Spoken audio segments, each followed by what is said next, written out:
Welcome to the Wealthy Circle Forums, where we hear from finalists who are paving the way in the wealth management industry. Revenue at many advisory firms has not been growing as robustly as in years past, and that has fueled a renewed interest in marketing. I'm Patrice Sikora, and with me is Brian Nelson, Managing Director at Atria Wealth Solutions. We're going to talk about some methods being used by successful advisors to tap new markets and recruit new advisors. Now, Brian, thanks so much for being here. We really appreciate this. Patrice, thank you. Really appreciate the opportunity and looking forward to our discussion today. All right, we're going to talk about growth strategies. First of all, what does that mean? What is a growth strategy?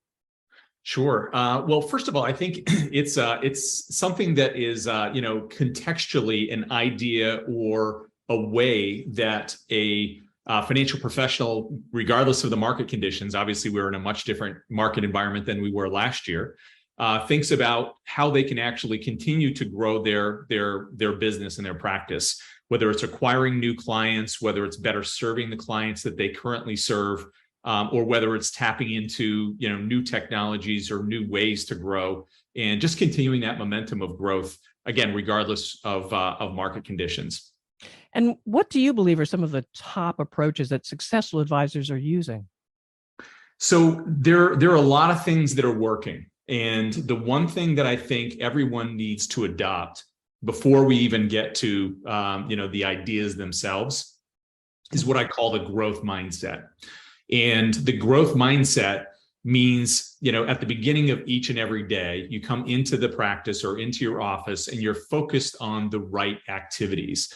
You're leveraging communication strategies, you're leveraging your plan, you're sticking to your plan, you're engaging with your team, you're using the resources and the technologies that are available to you. And again, regardless of the environment that you're in, you're focused on better serving clients, looking for new opportunities to continue to improve and better your practice, looking for new ways to acquire clients, and just overall looking for better strategies for growth. So again, that's going back to that mindset. And I think it's so critical. I would say, probably 50% of the advisors that I speak to, whether it's peers in the industry or whether it's people that I engage with on the average day, actually have that mindset. And so part of it is just embracing the mindset, being self-aware of it, and then being present in terms of identifying the opportunities that you have for growth in your practice. To touch on some of the things that are working right now, I would say that there are a few things that are really working. We just came back from our national conference, Engage, which took place in Orlando, Florida this past week. And I have to say it was by far the best conference that I've ever participated in. And the feedback has been absolutely incredible from the advisors and the financial professionals that were in attendance. And I think we focused on, a lot of key things, and I'll share a few of these. Mm-hmm. The first was really looking at what's the next battlefront or what's the next opportunity for us to be engaging with or improving in our practice. And I'll talk about that a little bit first, which I think is a key differentiator is, first of all, being aware of what that is, and then having a strategy around how to actually take advantage of it. But I also, just to jump in here, I love the way you said, you started to say battlefront and then you changed it to opportunity. Talk to me about that too. Yeah, absolutely. So anytime that there's a battlefront that we're talking about, it's, that's kind of our rallying cry. It's an opportunity for us to do something different, but it's also on the other end, it's the clients and prospects saying that they want to have a different experience or to be better served. And if you think where we've been as an industry, if you think about the things that have kind of led us to where we are today, we've moved and shifted from, a transactional business model to more of a holistic advisory focused business model. That was kind of the first transition. The second transition that really has happened is that we have embraced financial planning, and we've seen the success that happens as a result of that. The deeper relationships, the deeper client engagement that comes as a result of it. And so really, now that we've addressed those two main things, and of course, that's taking into every aspect of consideration, all the things that affect, our businesses and our growth over the last few years. What really is next? And it really is about deepening client engagement. Mhm. And what I mean by that is if you look at Julia Littlechild, she recently had shared some research that I think is really critical. And I heard about this from one of our panelists, Shauna Mace with SEI, that was featured with one of our panelist conversations at our national conference. And she talked about the equation of what client engagement looks like. Specifically, it's satisfied clients, clients that are referring, and that equals engaged clients. And I think about that as kind of the formula for success going forward as we're talking about this new battlefront.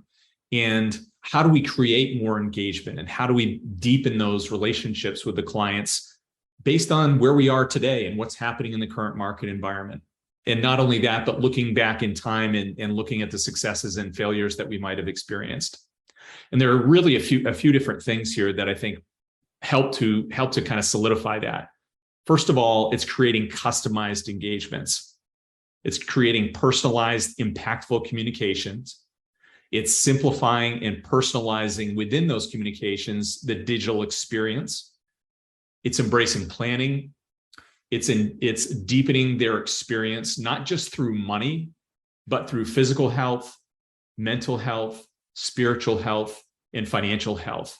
A holistic approach right there. Yeah, exactly. And I think that we've done a really good job at identifying kind of the financial health of our clients and walking them through that journey. But what we're seeing now and what the research is bearing out from multiple different sources is clients want more. They're expecting a deeper engagement with their financial professional. And for those that are deepening that relationship and that experience, they're reaping the gains of deeper client engagement, and they're doing so by addressing those 4 different areas. And it's not that you have to be an expert in those areas, but you have to identify and address those needs in the conversations that you have, in the communications that you have, in the outreach that you have, and then also in the ways that you deliver your reviews with the clients. Mm-hmm. So that's another key differentiator. There are also a lot of opportunities within that on the new battlefront to look for new client acquisition opportunities and strategies too. So, that's kind of the way that we think about it anyway, is the new battlefront is client engagement. And it's one of the biggest areas that we think, and hear about from our financial professionals in terms of their growth and where they're heading. And there are a lot of different things that they're doing successfully within those different areas to really benefit from the growth opportunity that's in front of us. This personal touch really seems to be almost tailored to females, to women, women advisors. This would be perfect for them. Yeah, it's interesting that you bring that up. We had a women's luncheon that we had at our national conference, again, just last week. And it really did tie into a lot of the things that are opportunities for women advisors to take advantage of. And first of all, the industry is doing a lot. It's a focus for us. It's a focus for a number of our peers, but we're not doing enough. And we need to do more there. We need more women in this business.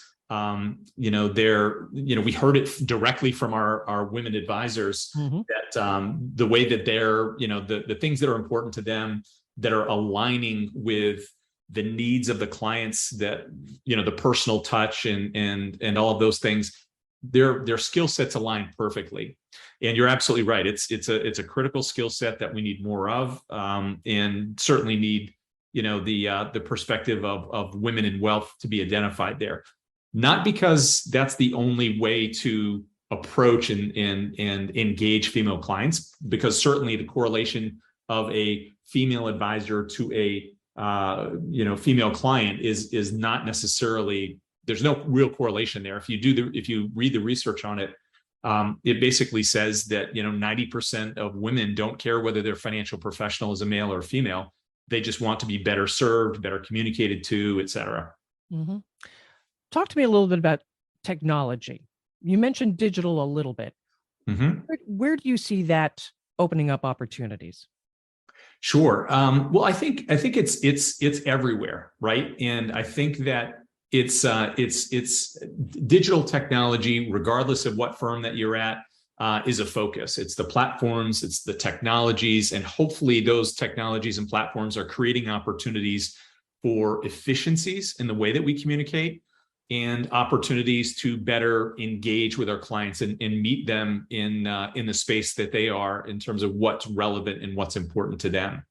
So if you think about digital and the way that we're focused on engaging with the clients from the perspective of helping our financial professionals do that, we have a lot of technologies and platforms that we didn't have 4 or 5 years ago. We have a great platform called Unio. It's obviously award-winning. That's just been recognized most recently.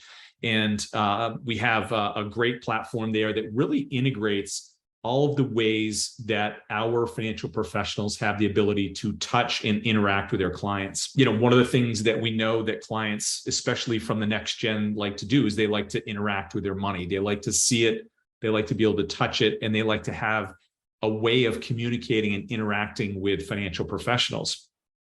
And that was one of the fundamental things that we identified early on as the organization was being brought together as Atria Wealth Solutions, is that the next gen and the clients in general want more interaction, and they need that interaction. And the best way to solve for that in a lot of cases in terms of efficiencies is through the digital experience. So we have, for instance, a client experience through our Clear One tool that allows advisors to engage with their clients and for their clients to be able to log in, see their money, add forms to a library, transact with a lot of document repository things. So it's providing a total experience in a digital way that addresses both the needs of the financial professional and the clients that they're serving.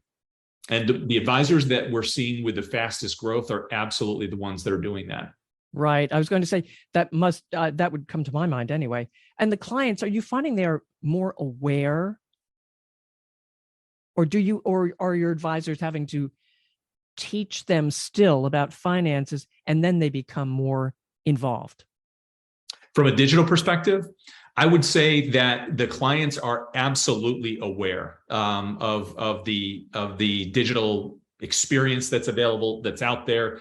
You think about some of the larger organizations that they have, maybe that they've interacted with, whether it's their retirement plans at work or some other investment vehicle. So the clients are keenly aware of it. And one myth I think that's been out there for a long time is especially that the older clientele don't necessarily want to interact or engage with the digital platform. And that couldn't be more wrong. We found from the financial professionals that we're working with that their clients not only expect it, but they appreciate it. Again, whether it's Clear One or whether it's using video technologies for client engagements. We do a client appreciation event at the corporate level that we share for free with all of our financial professionals. And we have hundreds of clients that engage digitally with these on a quarterly basis. So there's a lot of engagement created there. And so it's no longer something that we have to teach them or build an awareness around. It's something that's an expectation. And it's not necessarily just for the younger generation, the Gen Xers or the Gen Y. It's for the older generations too, for the boomers. I think COVID taught us all how to communicate more effectively and to think about communication in different ways and to utilize those communication methodologies to our benefit. So it wasn't a matter of just signing up for a Zoom account. It was thinking about the experience that a client receives in a review that is done over Zoom.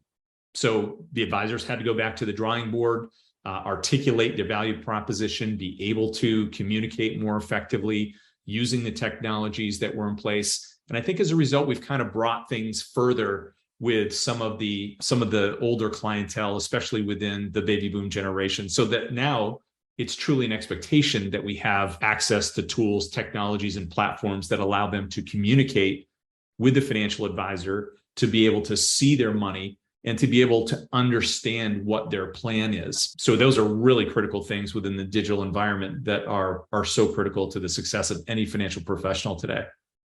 Now, as advisors are seeing, hopefully, their base of clients grow, are they looking for help? Are they looking for other advisors? And if they are, how do you go about recruiting an advisor? Super relevant question right now. You think about the growth that we saw over the course of 2021, and for instance, the average advisor that was with us last year grew tremendously. And I think that you saw that growth throughout the industry. I think we were to some degree an exception in terms of how exceptional the growth was. So we've seen a tremendous amount of demand for two areas where advisors need help, as you had mentioned before, as a result of the growth that they've experienced over the last 3 to 5 years.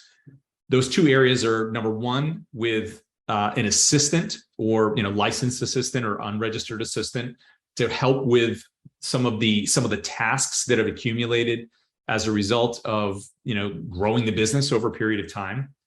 And then secondly is looking at the landscape and saying, we really do need to grow. And I would say probably 50% of the practices that I'm engaged with or that my team is engaged with on a regular basis are seeking other financial professionals to join their teams.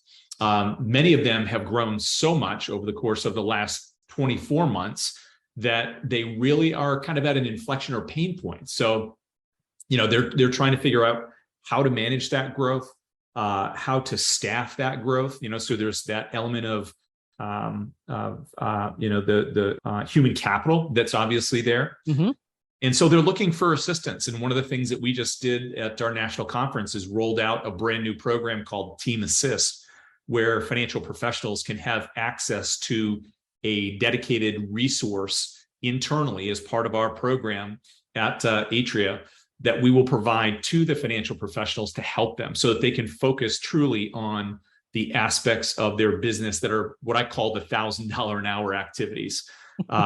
In recent research that just came out, 73% of financial professionals said that they were spending the majority of their time focused on administrative responsibilities. And you can't grow that way. Yeah, it's impossible. And again, that's 73%. And I think a lot of that is probably as a result of the explosive growth that we saw over the course of the last 24 months, even during a very difficult environment and time for our country and for a lot of their businesses and their clients. That growth was there. And so we're all trying to react to that and develop solutions and think about strategic ways for growth. So we spend a lot of our time thinking outside the box. And this is an idea that came as a result of a specific need of one of our financial professionals. He had a member of his team that was actually leaving on maternity leave, and he had a very focused period of time where he was going to be feeling some pain and a pinch relative to the day-to-day that he was going to be dealing with in terms of the administrative support tasks. So this is part of a new program, again, that we rolled out that meets those needs from an assistant standpoint. It's called Team Assist, and we're getting a lot of very positive feedback and a lot of demand on this program. Secondly, to your point before, with respect to financial professionals seeking other advisors and wanting to grow, absolutely, we're seeing this across the board. And whether or not people are identifying this as the thing that they need to do, I would say probably 50% of our conversations are spent on recruiting new advisors to the firm for existing advisors to help them grow their practices more efficiently. So it might be a junior advisor, it might be somebody to join part of an ensemble team, and it might be somebody to just become, a partner within their business to help them grow in a more effective way. The growth in terms of where we're seeing those opportunities come from is across the board. I would say primarily that we're seeing a lot of partnerships and teams come together with other financial professionals within our organization that are basically part of the community at Atria Wealth Solutions, where we find opportunities to partner people together. We feel that community and culture are extremely important. And we know our advisors very, very well. And I think that's one thing that's unique about us and how we operate that allows us to couple those folks together. The second way is, through community. We've seen a lot of new advisors joining Atria Wealth Solutions as a result of referrals that are coming in from other financial professionals that are part of our organization. So we might recruit somebody in to join an existing team and to help support their growth that they're realizing. And then third, we're seeing a ton of growth most recently from next gen families. So for instance, we have multiple circumstances right now where we have somebody that might be retiring in kind of that 5 to 10 year window, and the next generation of the family. And to go back to our previous comment before about women in wealth and more women in financial services, specifically in the advisor role, a lot of them are coming into this opportunity that are women. So we're seeing a ton of people that are taking up the opportunity to join the practices of the existing advisors and become part of a very meaningful practice that are going to be the next gen of the advisors that we have here. Brian, this has been a great discussion. Is there anything we have not mentioned that you think we should? No, I think, in summary, I think that the things that are really helping the financial professionals grow that we're speaking to, and again, we have hundreds of conversations. We just came back from our conference where we had, almost 400 of our top advisors with us, and they were talking about these things. It's really the growth mindset. It's focusing on the next battlefront, which in our industry, which is really around client engagement.